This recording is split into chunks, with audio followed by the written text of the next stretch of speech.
Hello guys, success home tutor में आप सभी का हार्दिक स्वागत। मैं प्रशांत जाधव। पिछले लेक्चर में आपने देखा कि एकोमोडेशन ऑफ बेल्जियम, तो बेल्जियम का एकोमोडेशन कैसा है वो हमने देखा है, और उसका जो रिमेनिंग पार्ट है इस सेशन में हम देख रहे हैं। तो listen carefully and pay attention. मैं आगे का ये जो पार्ट है अब यहाँ पर आपके सामने पेश करने जा रहा हूँ। Apart from the central and the state government, there is a third kind of government. यहाँ पर सेंट्रल और जो स्टेट गवर्नमेंट है वो थर्ड पार्ट यानी थर्ड काइंड का वो गवर्नमेंट है। This community government is elected by people belonging to one languages community. और ये जो उनकी नियुक्ति होती है वो लोगों द्वारा होती है, एक कम्युनिटी लैंग्वेज कम्युनिटी द्वारा होती है।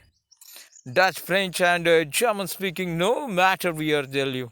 और कोई मैटर नहीं रखता कि वो डच है या फ्रेंच है।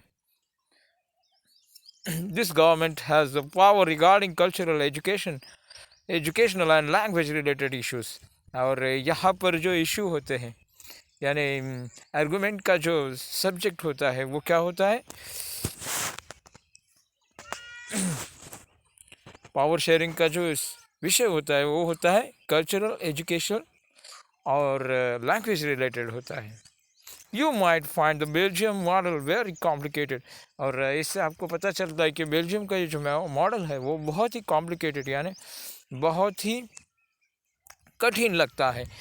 It indeed is very complicated even for people living in Belgium. तो जो लोग बेल्जियम में रहते हैं, but this arrangements have worked well so far. मगर इस व्यवस्था से भी वो अच्छी तरीके से अपना काम करते हैं। They help to avoid civic strife between the two major communities. और इसकी इतना होने पर भी उनमें कोई रियट वगैरह होता नहीं है, क्योंकि वो अच्छी तरीके से मिलजुल कर रियट वगैरह होता नहीं है क्योंकि वो अच्छी तरीके से मिलजुल कर काम करते हैं। The two major communities are a possible division of the country and linguistic lines when many countries of Europe came together to form the European। और इसी तरह से जो यूरोप की जो मेनी कंट्रीज़ है, बहुत सी कंट्रीज़ हैं, वही अपना काम अच्छे तरीके से करते हैं, और इसी के कारण उनमें कोई यानी संघर्ष वगैरह नहीं होता। Union Brussels was chosen its head quarter. और ब्रुसेल्स जो है वो अपना खुद का हेड क्वार्टर्स चुन लेता है, मुख्यालय कहते हैं उसको। Read any newspaper for 1 week and make clips news related to ongoing conflicts of wars. A group of 5 students could pull their clippings together and do the following: classify these conflicts by their location, the state India, outside India। तो यहाँ पर उन्होंने कहा है कि conflict यानी जो संघर्ष होता है उनके बारे में आप चर्चा कीजिए। न्यूज़पेपर्स में वगैरह दिए जाते हैं इसके बारे में बहुत से पॉइंट्स दिए जाते हैं, तो आप इसके बारे में चर्चा कीजिए और इन्फॉर्मेशन इकट्ठा कीजिए। Find the cause of each of these conflicts, how many of these are related to power sharing disputes. तो ये किस कारण हुए, उसके पीछे कौन से कम्युनिटीज़ है, इनका आप पता करें। Which of this conflicts could be resolved by working out power sharing arrangements. तो आगे देखेंगे हम। What do we learn from these two stories of Belgium and Sri Lanka? Both the democracies, yet they dealt with the question of power sharing differently. In Belgium, the leaders have realized that the unity of the country is possible only by respecting the feelings and interests of different communities and regions. Such a realization resulted in mutually acceptable arrangement for sharing power. Sri Lanka shows us a contrasting example. It shows us that its majority community wants to force its dominance over others and refuses to share power, it can undermine the unity of the country. तो दोनों देशों में एक भिन्नता नज़र आती है कि बेल्जियम में किसी तरह का कॉन्फ्लिक्ट्स वगैरह नहीं होता कम्युनिटीज़ में, हर एक विषय पर चर्चा की जाती है और उसके बाद वो अपना निर्णय लेते हैं। मगर यहाँ पर देखा जाए श्रीलंका में तो यहाँ पर जो ग्रुप है उनमें कॉन्फ्लिक्ट्स नज़र आता है और आखिरी बहुमत द्वारा, मेजॉरिटी द्वारा निर्णय लिया जाता है।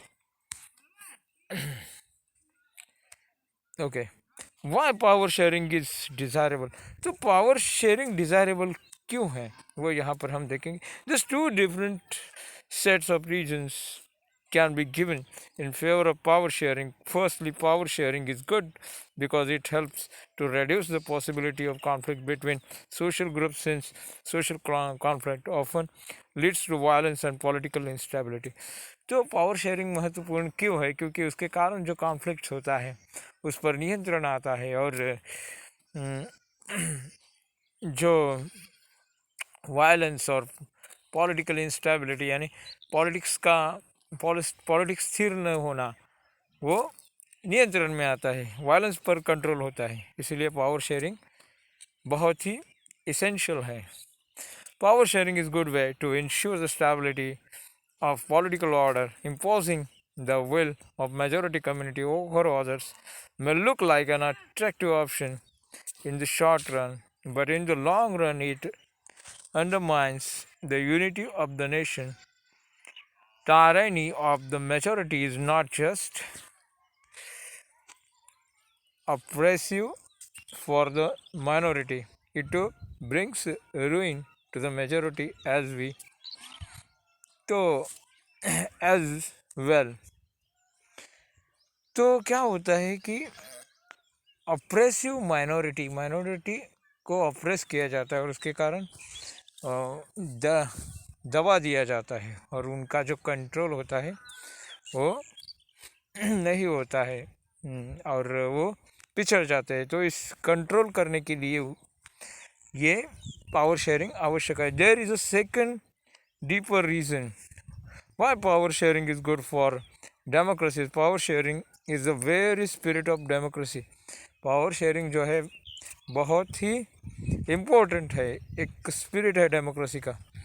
Democratic rule involves sharing power with those affected by it's exercise and who have to live with its effect. People have a right to be consulted on how they are to be governed. Legitimate government is one where citizens through participation acquire a stake in the system.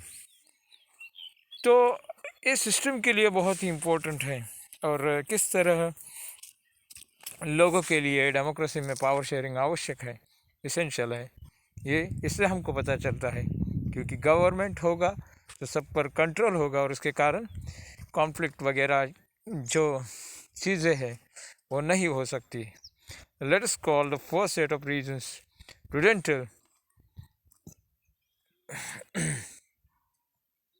prudential and the second moral. While prudential reasons stress that power sharing will bring out better outcomes, moral reasons emphasize the very act of power sharing is as valuable. तो इस lecture में हमने देखा कि power sharing बहुत ही essential है और इसके द्वारा सरकार पर कंट्रोल करना, सरकार का जो ग्रुप्स है उन पर कंट्रोल करना बहुत ही इम्पोर्टेंट चीज़ है। तो मैं प्रशांत जाधव मेरा ही ये छोटा सा लेक्चर यहाँ पर ख़त्म करने जा रहा हूँ। तो आप सभी से मैं विदा लेता हूँ और अपना ये लेक्चर यहाँ पर ख़त्म करता हूँ। नमस्कार।